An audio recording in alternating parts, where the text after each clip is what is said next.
Hola chicos, saludos con todos. En esta ocasión vamos a hablar sobre los problemas de lectoescritura y también cómo la visión influye en los procesos de aprendizaje dentro de nuestros pacientes pediátricos.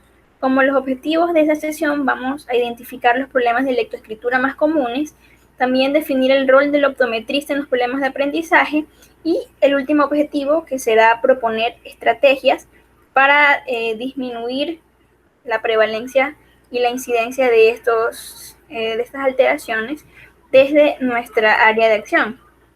Entonces, identificando en inicio los problemas de aprendizaje en su relación con la visión, definimos que la incapacidad de aprendizaje es un estado donde los malos resultados que presenta el niño no son explicables en términos de falta de inteligencia, alteración emocional ni falta de motivación. Entonces se desconoce como tal o no hay una causa conocida por el cual el niño no puede desarrollar sus habilidades normales, académicas en este caso, en sus procesos educativos. Otras de las causas pueden ser que el niño esté bajo condición de agresiones, falta de enseñanza eficaz o deficiencias del sistema educativo como tal, que no haya una concordancia o una relación entre las capacidades del niño y el método de enseñanza. También que los niños, pues cuando llevan una sobreestimulación, es decir, que no tiene, bueno, en el caso del área intelectual, que no han desarrollado todavía, que son como presionados o están en un proceso física, social o emocionalmente preparados que no han desarrollado. También que si tuvieron estímulos cognitivos inadecuados durante los primeros años de edad, que no estuvieron pues creando o desarrollando nuevas habilidades neuronales y de plasticidad, y también pues por otros factores como ya déficits sensoriales, perceptuales, visuales, auditivos del niño, o pues incluso en casos más graves de discapacidades. Entonces, en este caso, no solamente interviene netamente el optometrista, sino que un equipo multidisciplinario, pues como los psicopedagogos y los psicólogos. Entonces, en este caso, los niños son sometidos a un examen psicoeducacional cuando ya existe la preocupación de que exista una incapacidad de este aprendizaje. En estas áreas, pues que ya no son de nuestra competencia, sino más bien de los psicólogos, ya se valoran pruebas para determinar la inteligencia, la capacidad de ejecución y el estado emocional. Entre otros problemas que son más comunes en las deficiencias de aprendizaje, tenemos la dislexia, la falta de atención por hiperactividad. Entonces, ya enfocándonos hacia lo nuestro y yéndonos a un término más general, podemos comprender que la visión está relacionada directamente con el aprendizaje. Incluso es uno de los factores que puede interferir con el rendimiento académico, porque si el niño no tiene no solamente una buena visión, sino un procesamiento visual o una eficacia visual, pues va a tener inconvenientes. Entonces vemos que los problemas de eficacia visual son los que hacemos típicamente en la consulta, que son los errores refractivos, las pruebas de acomodación, de visión binocular, de oculomotricidad y de salud ocular. Es lo más clásico y lo más típico que hacemos. Pero en caso de que existan ya otro tipo de problemas, en el caso de que se hayan descartado todas las opciones anteriores, es decir, de que el estado psicosocial y psicológico en general del niño se encuentre bien, pues pueden existir los problemas de procesamiento visual. Entre ellos tenemos los problemas de direccionalidad, problemas de capacidad visual espacial, que muchas veces se relacionan en niños cuando tienen una grafía, es decir, cuando empiezan a escribir, utilizan grandes espacios y también lo continúan haciendo más adelante en años escolares más avanzados. También de capacidad de análisis visual y de integración motor espacial, que son las áreas en las cuales nosotros podemos intervenir. Entonces, vemos que hay factores que intervienen en el proceso de aprendizaje, que son factores esenciales para el manejo de los seres humanos en un mundo cada día más complejo y tecnificado. Entonces, los niños, como vivimos en un mundo tan acelerado, es importante que vayan adquiriendo estas competencias a nivel escolar de forma más acelerada. Entonces, bueno, el día de hoy en esta sesión vamos a hablar sobre las principales dificultades como son la dislexia, la disortografía y la disgrafía. Si ustedes se preguntan por qué vamos a repasar estos temas, si nosotros no los vamos a tratar, es importante conocerlos, porque nosotros podemos derivar a los niños, a los especialistas de estos problemas, y podemos identificar en qué casos sí hay el problema como tal y acompañarlo de terapia visual. ¿Sí? Es importante conocer cuáles son las características para emitir un criterio sobre cuál será el mejor manejo, no solo optométrico, sino a nivel general que lleve en este caso nuestro paciente. El sistema de lectura es un proceso muy complejo que con el paso de los años nos parece que es súper sencillo, pero para ello es necesario que se hayan integrado muchas funciones a nivel neuronal. Ustedes sabían que nosotros leemos aproximadamente de 150 y 400 palabras por minuto, y para hacer estas actividades de lectura se realizan varias operaciones cognitivas. En el sistema de lectura contamos con procesamientos perceptivos, que es un procesamiento de los sentidos, que es la memoria icónica, es decir, que en nuestro cerebro se alojan tal cual como la memoria de una computadora o una memoria externa, un pendrive o un disco sólido, como ustedes lo quieran imaginar. Lo que hace el cerebro es a cada objeto que visualiza darle un nombre, darle un sentido.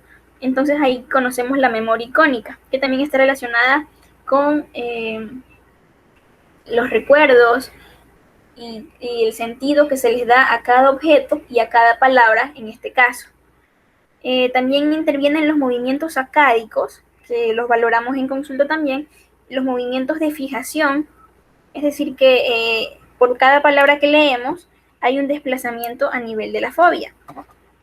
Gracias a la función de los músculos extraoculares, no es necesario pues mover la cabeza para realizar movimientos de lectura.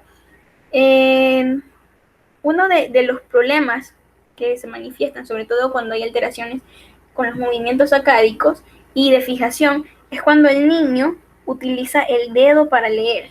Es decir, va leyendo sílaba por sílaba y va utilizando el dedito señalando cada una de las sílabas. La amplitud para leer, pues aproximadamente de 8 a 10 caracteres ya se hacen movimientos, y también se pueden hacer movimientos de regresión de palabras. Y para esto utilizamos la zona parafobial, donde se van a dar detalle o a dar información sobre la profundidad, el tamaño, la aproximación y la zona próxima del objetivo, pero pues sabemos que en la fobia central es donde llega la mayor nitidez, que posteriormente será transmitida por toda la vía visual. Y luego el procesamiento léxico, y ya es un proceso más complejo, que a través de los procesos mencionados anteriormente es encontrar el concepto con el que se asocia esa unidad lingüística. Es decir, que el cerebro ya le da mayor significado y encuentra el sentido de esa palabra o del contexto que está leyendo. Entonces, para esto interviene la ruta visual, que ya la hablamos anteriormente, que es la que se encarga pues a través de la zona foveal, enviar la información al cerebro y se aloja allí y se le da pues su respectivo significado. Y posteriormente la otra ruta, que es la que transforma los signos gráficos en sonidos, es decir, cuando ya empieza la lectura. Ya no solamente lo está viendo, sino que ya puede definirlo, en este caso con la fonología. Ya se desarrollaron esas habilidades. También con el procesamiento sintáctico son procesos complejos. Primero lo perceptivo, luego lo léxico, luego el sintáctico, es decir, que ya puede agrupar palabras para formar oraciones y también conocer reglas de ortografía, reglas que tengan el sentido de las oraciones, toda la parte lingüística que tiene el lenguaje o el idioma con el cual el niño está relacionado, que está relacionado también al proceso semántico, que es ya definir cuál fue el mensaje que está leyendo el libro. Entonces, todos estos procesos deben trabajar coordinadamente. Entonces, ¿cuál es la importancia de conocerlo? De que el primer proceso es nuestra área, es el procesamiento perceptivo. Si ese niño no tiene unos buenos movimientos sacádicos, si hay alguna alteración en la mácula, si tiene una fijación inestable por algún estrabismo, por alguna ambliopía, no va a poder realizar los procesos de lectura adecuadamente. Ok. hace poco, les voy a compartir ese artículo, hace poco leí un artículo donde mencionaban que las personas que cuando leen les da sueño o se marean, es porque de pequeños no tenían alguna habilidad, no tenían desarrolladas las habilidades, con las habilidades de procesamiento y de eficacia visual, no estaban funcionando al 100%, quizás tuvieron algún problema, sobre todo de hipermetropía, o algún problema acomodativo que no desarrolló esa habilidad por la lectura como tal. Entonces, como eso se acompañó de esa molestia, por eso también explica que a muchas personas no les gusta la lectura. Es una de las causas, no con eso quiero decir que es la misma causa en todas las personas, pero en algunas personas se asocia a eso, que de pequeños tuvieron alguna deficiencia en su sistema visual, entonces se les dificultaba y de adultos no les gusta, o cuando, por ejemplo, queremos leer un libro y nos da sueño, también es porque el sistema visual se está agotando de mayor forma, ¿sí? Entonces, saber leer es una serie, es un proceso. Primero, les puse este ejemplo de Pokémon. Entonces vemos las evoluciones de Charmander, que primero pues es un personaje muy pequeño. Entonces ese sería el primer paso, pasar de una forma visual, es decir, la palabra escrita, luego Charmeleon en este caso es la segunda fase, vemos que hay una acústica y darle significado, perdón, es conocer cómo se pronuncia en nuestra mente o cómo suena en nuestra mente la palabra que estamos interpretando. Entonces ya no solo interviene el proceso visual, también el proceso vestibular. Y por último, comprender su significado, ¿sí? Que ya en este caso sería un proceso más evolucionado y en este caso es Charizard. Entonces, las dificultades en el aprendizaje de la lectura y la escritura, vemos que aquí ya vienen trastornos, ya no solo problemas ya de procesamiento visual, sino que en este caso ya son trastornos que requieren el manejo de especialistas que estudiaremos, serán la dislexia, en la parte de la lectura, y en la escritura la disgrafía y la disortografía. Intervienen otros factores por el cual el niño pues no lleva un proceso adecuado en la lectura, como son las afasias, que son problemas netamente de lenguaje. Entonces el niño, cuando ya empieza los procesos más complejos en su escolaridad, en su vida académica, no tiene un nivel normal de vocabulario, de elaboración, de estructuración de frases, y que tenga deficiente comunicación. Las dislalias, por ejemplo, es cuando hay anomalías en la pronunciación, como sustituciones de sonidos. Sin embargo, podemos encontrar también trastornos de nivel mental, en el caso de que exista una edad mental inferior a su edad cronológica, que lo hablábamos anteriormente de los conceptos del desarrollo. Vemos también que existen trastornos de la psicomotricidad, donde la falta de madurez motriz se manifiesta como debilidades motoras en la realización de los movimientos gráficos y lentitud en general. Esto tiene que ver mucho con la motricidad que va adquiriendo el niño. Los procesos de motricidad son procesos, como lo hablamos anteriormente, que van desde estructuras más simples hasta ya llevar a cabo procesos más complejos.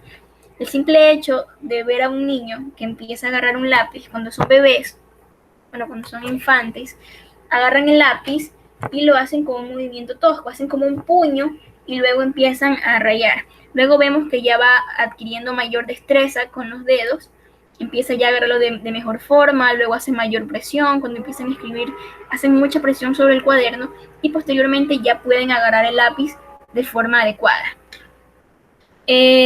Otra de las alteraciones motrices, tenemos la tonicidad alterada, es decir, es todo lo contrario, que en los niños hay movimientos hipotónicos, es decir, que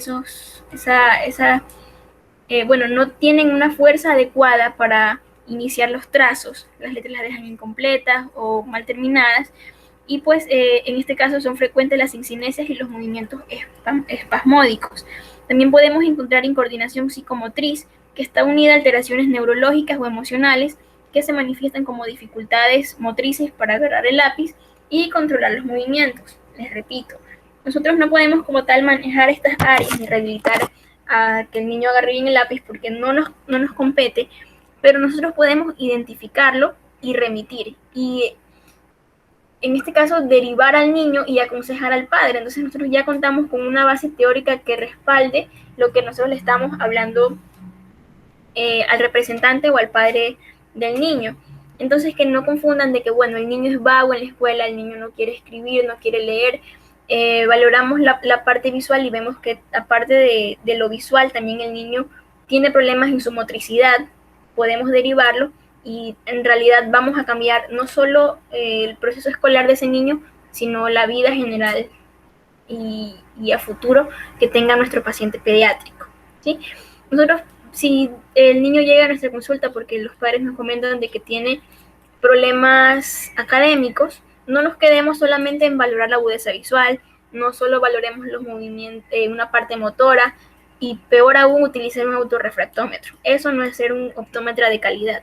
Nosotros hay pruebas de trazo, pruebas estandarizadas que podemos tener en la consulta. Entonces el niño llega y pues podemos hacer una comparación entre su estado visual, procesamiento visual y también cómo está formando el trazo. Les repito, no podemos dar un diagnóstico sobre todas estas alteraciones neurológicas y psicológicas del aprendizaje, pero si lo ven de cierta forma somos la primera línea de consulta que en este caso puede tener nuestro paciente pediátrico con estos posibles problemas. Otro de los problemas y de los trastornos es el trastorno de la percepción. Como lo hablamos anteriormente, dentro del proceso de lectura y escritura se desarrollan los sistemas auditivos, visuales y espacio-temporal. Esto es un fenómeno frecuentemente observado, sobre todo en niños disléxicos, que esta percepción de estos sistemas no es llevada adecuadamente. Entonces existen varias alteraciones que, sin entrar en el campo de las dislexias, se proyectan en la lectura y en la escritura. Como por ejemplo, dentro de la parte auditiva, pueden existir problemas de hipoacusia, entonces el niño no puede pues, desarrollar el proceso de escritura en condiciones normales, necesita apoyo para poder hacerlo y tampoco los puede reproducir correctamente. ¿Y por qué es importante estudiarlo? Porque en nuestra área existen problemas de visión como el estrabismo, miopía, astigmatismo, etcétera, sobre todo hipermetropías también al momento de escribir. Entonces el niño le cuesta percibir y luego representar correctamente las letras y las palabras que él se le presentan a él. También hay ya dificultades a nivel social, como que el niño tenga una falta de madurez afectiva, porque lo que hablamos anteriormente de los parámetros de protección, de cuidado y de amor, por decirlo así, que tenga ese niño en su familia, carencias afectivas, entonces también los niños ya llevan problemas evolutivos y al momento de ingresar al colegio no están en condiciones normales a nivel mental de enfrentarse a las tareas escolares, también en los casos de inestabilidades emocionales, donde el niño pues independientemente de la causa que sea, presenta problemas en la adaptación escolar y se manifiesta como problemas de atención, agresividad y problemas en la psicomotricidad.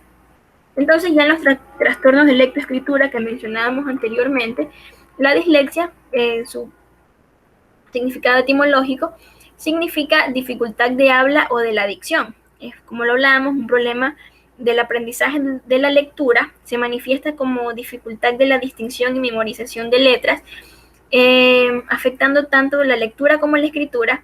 Esta puede ser adquirida pues por traumatismos o lesiones cerebrales que afecten áreas específicas del cerebro que lo hagan observar como esta alteración, y la dislexia evolutiva de desarrollo, que ya es por déficits madurativos y por todo el entorno social también que ya mencionábamos anteriormente. Esto es como observar, como proponen los estudios que observa un paciente con dislexia. Cambia el orden, cambia la forma de las palabras y no puede procesar esa información. Entonces, este se da como consecuencia de retrasos madurativos, pero sin embargo, también puede ser ocasionada por traumatismos o por golpes. Esta afecta en el establecimiento, las relaciones espaciotemporales, dominios motrices, discriminación perceptivo-visual, la capacidad de atención numérica, competencia social y personal, y también el funcionamiento del habla, el vocabulario, la comprensión verbal y un medio económico-cultural no determinado. Cuando empecemos ya el tema de optometría comportamental, vamos a repasar muchos tests que, como les digo, nosotros no tratamos la dislexia como tal, pero podemos identificarla, ¿sí? Hay pruebas de memoria visual, entonces se le proyecta al niño ya gráficos estandarizados, gráficos de pruebas validadas, y le pedimos al niño que lo copie, solo que lo copie. Entonces, cuando el niño invierte, incluso ya hay parámetros para valorar qué tantas figuras invierte, con qué frecuencia lo hace, qué figuras específicas ya se sospecha o ya se tiene un diagnóstico presuntivo de que es un niño disléxico. En ese caso, ya derivarlo y posteriormente, independientemente de lo que haga el especialista en este caso, podemos pues actuar nosotros compensando la parte visual del procesamiento, ¿sí? Trabajando en conjunto con otros profesionales.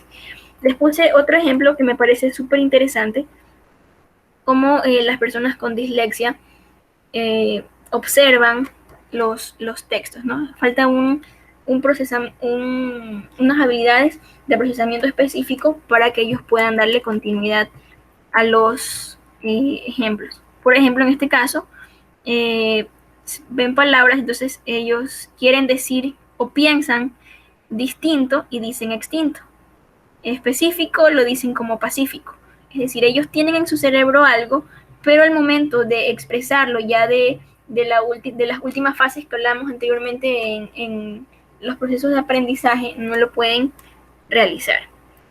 Entonces, bueno, aquí también otras teorías comentan de que se asocian a un desarrollo tardío en los lenguajes, a nivel de los lenguajes fonológicos, perdón, y de fluidez. Entonces también hay un progreso lento en tareas de lectura, de letreo, y pues por lo general se manifiesta a partir de los 7 años, y en los problemas de lectura, que es cuando los niños inician, y más adelante, entre los 9 y 11 años, que ya se manifiestan como problemas de escritura que empiezan a invertir las letras. Y vemos otras las características conductuales, cómo pues por lo general se comportan estos niños, y a nivel escolar. Entonces vemos que hay una lectura lenta, cambian el orden de las letras, por ejemplo, en lugar de dicen sacra por sacar, porque en su mente tienen esa palabra, pero como les digo, al pronunciarla o al comunicarse, se cambia el orden y también se manifiesta en los problemas de escritura. Bueno, ya hablamos, también tienen a tener deficientes disgrafías, letras poco elaboradas, cambios de tamaño, y también la ortografía puede estar dañada pues porque ellos sienten esa confusión a nivel cerebral. También tienen problemas para ubicarse derecha-izquierda, problemas de orientación. A partir de los 4 o 6 años es cuando también, como lo hablábamos, se pueden manifestar pequeños indicios. Y pues en las psicomotricidades vemos retraso en la estructuración y conocimiento del esquema corporal, confunden colores, tamaños y posiciones. Bueno, luego profundizaremos ese test, pero imagínense cómo nosotros con un simple test de agudeza visual podemos incluso identificar que ese niño tenga una dislexia. Con el test de la E-direccional, las pruebas direccionales, entonces supongamos de que esa figura esté proyectando la dirección hacia la derecha. Entonces le pedimos al niño, ok, quiero que observes esta figura y me digas hacia dónde se dirigen las patitas de la mesa. Y está hacia la izquierda y el niño me dice hacia la derecha. Le presento la que está hacia arriba y el niño me dice hacia abajo. Si le pregunto la derecha, me dice la izquierda. Y así sucesivamente. Entonces, si ya observamos que hay mucha incidencia, pueden ser por dos factores: que no explicamos bien o que el niño cuente con este trastorno. Luego tenemos la disortografía, que son prácticamente los problemas de escritura que afectan en la palabra y no a su trazado grafía. Es decir, son básicamente las faltas ortográficas. Bueno, es un proceso de simbolización.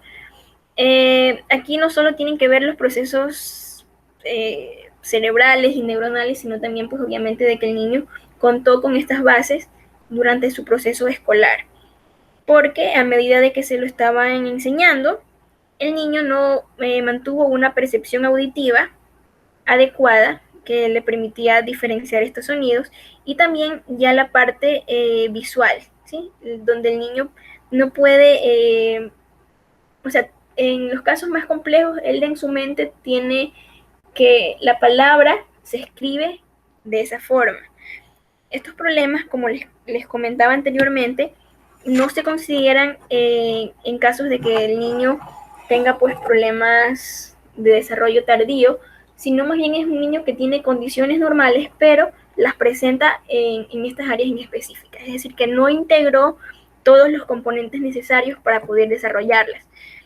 Entre las causas, pues tenemos los problemas de percepción y memoria visual y auditiva. Aquí entramos nosotros, que nosotros sí podemos trabajar y entrenar la memoria visual. Entonces, el niño pues tiene dificultades para iniciar los fonemas y se apoya en la memoria visual. Por ejemplo, que confunden la letra B con la V, la H, la suprimen o la aumentan.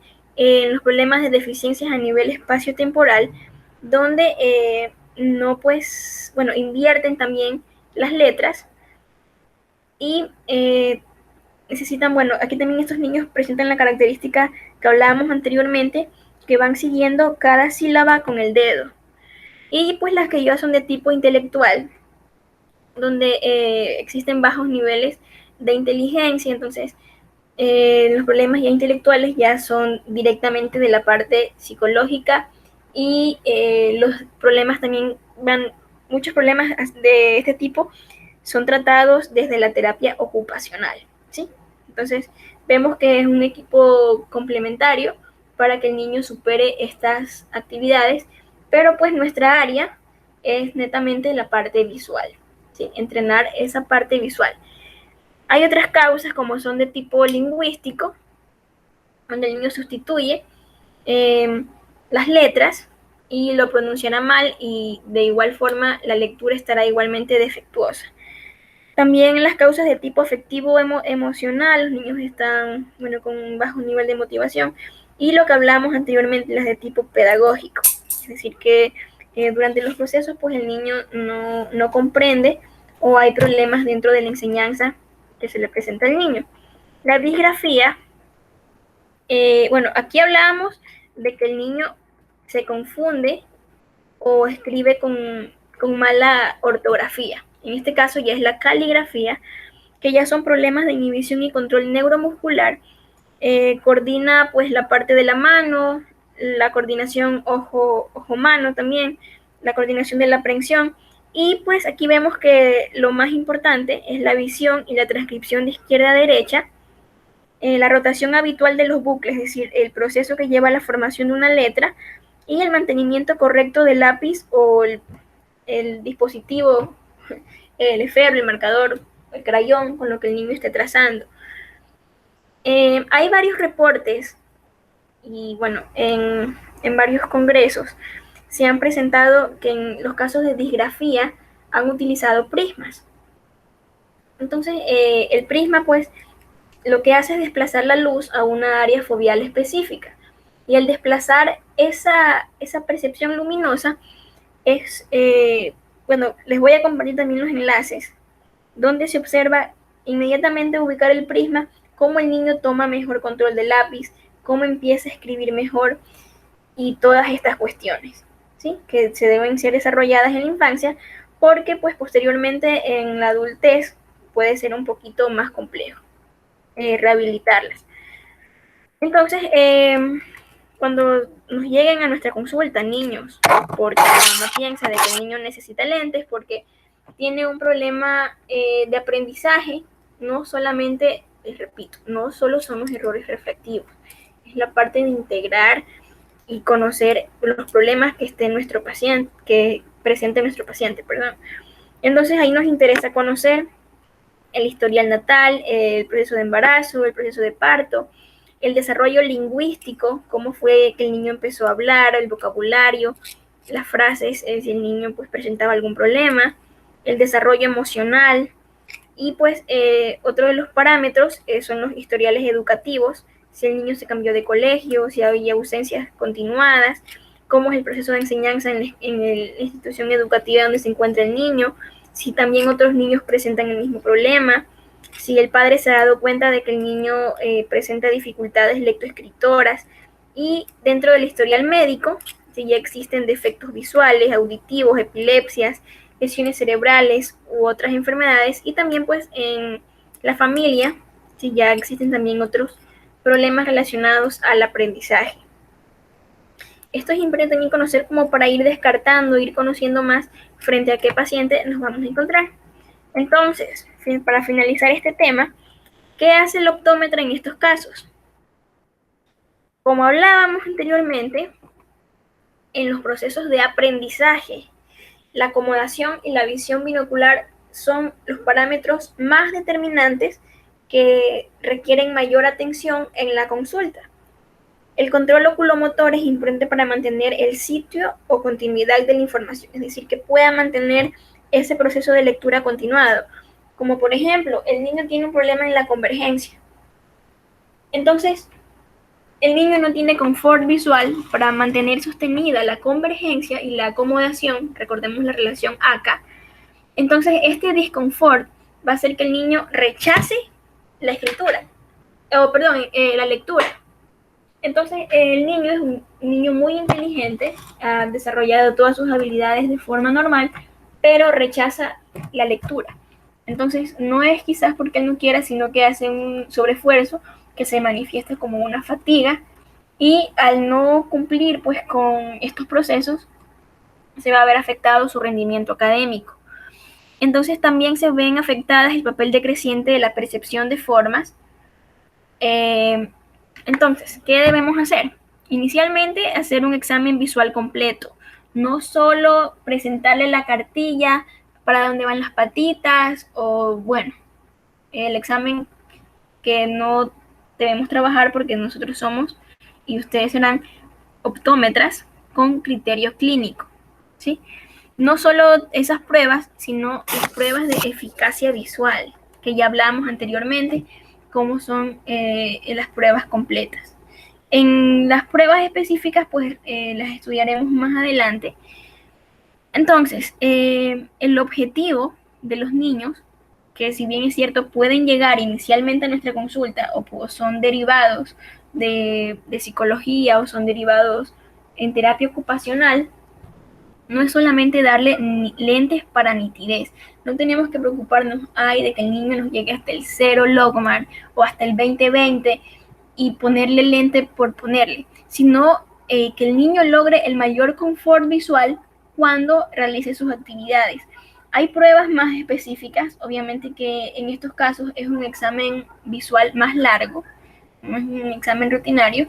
Hay varias pruebas que se pueden utilizar en el foróptero, donde nosotros prácticamente, bueno, no es el término adecuado, pero para que se haga más claro, prácticamente cansamos el sistema visual. Utilizamos prismas, lentes negativos, lentes positivos. Entonces, el sistema visual está en constante ajetreo por tratar de mantener una imagen clara y lo podemos valorar así. Entonces, podemos tener una idea de cómo el niño puede mantener un confort visual pese a varias horas de estimulación visual. Yo la verdad que espero que podamos hacer esas prácticas para que ustedes tengan una idea, porque no es lo mismo que yo les comente que al aplicarlas en el laboratorio. Entonces esperemos que de verdad el próximo año, en el fin de ciclo, podamos hacer estas prácticas, por lo menos entre nosotros, y tener pues esa competencia desarrollada. En varios estudios se comentan de que en estos casos son muy útiles los prismas gemelos. Los prismas gemelos son prismas de muy baja potencia que, como les digo, se utilizan para desplazar el área foveal y también se utilizan en la parte postural. Ya hay una nueva área de la optometría que se conoce como optometría postural y se rige en la utilización de prismas para desplazar áreas de percepción a nivel foveal para desarrollar estas áreas. También los prismas gemelos han tenido mucha repercusión en la optometría deportiva. Los lentes positivos, recordemos que uno de los objetivos del examen visual es que el paciente tenga el mayor lente positivo para que éste logre un mayor confort visual. ¿Y por qué el lente positivo? Por el simple hecho de que este lente relaja la acomodación. El lente negativo estimula la acomodación. Entonces, si nosotros relajamos ese sistema visual y la persona al acomodar, o en este caso específico al utilizar los procesos de lectura, va a sentir mayor confort visual y va a requerir usar menos las habilidades de eficacia visual y pues va a estar más cómodo, en resumen. Y los microprismas, desde mi experiencia personal, yo uso microprismas porque yo tengo problemas de convergencia y mi experiencia personal, mi testimonio, como dicen por allí, es que son muy útiles, ayudan muchísimo con el confort visual, sobre todo en este caso que yo utilizo más por la educación virtual, la computadora y la lectura también son mucho más cómodos que en este tipo de problemas. Y pues el examen de procesamiento visual, que ya no es solo los procesos rutinarios, sino procesos como discriminación visual, como constancia visual de formas, relaciones visoespaciales, figura-fondo, memoria visual, la integración visomotora, la lateralidad. Entonces, ustedes piensan que el niño va a estar aburrido en la consulta, es todo lo contrario. Las pruebas de lateralidad, por ejemplo, son pruebas estandarizadas y le pedimos al niño, okay, quiero que te pares sobre esta línea, vas a saltar hacia la derecha, ahora a la izquierda, adelante, atrás, da 2 saltos. Son secuencias que ya están estandarizadas, que vienen medidas en escalas, que obviamente hablaremos más adelante, y ustedes me gustaría que por lo menos los apliquen con sus familiares o con ustedes mismos y comenten esa experiencia, que es lo que podemos hacer lastimosamente por ahora. Y pues además de ello, podemos relacionar los sistemas como la información auditiva, que obviamente no es nuestra área, pero pues con el simple hecho de comunicarnos con el niño o por lo que nos menciona la madre en la anamnesis, podemos también remitir y emitir ya pues un diagnóstico más efectivo y un plan de manejo más óptimo para nuestro niño. Y esta es la bibliografía que he utilizado. Entonces, eso sería todo. Bueno, las actividades se las dejaré cargadas en el entorno virtual y eso sería todo en este video.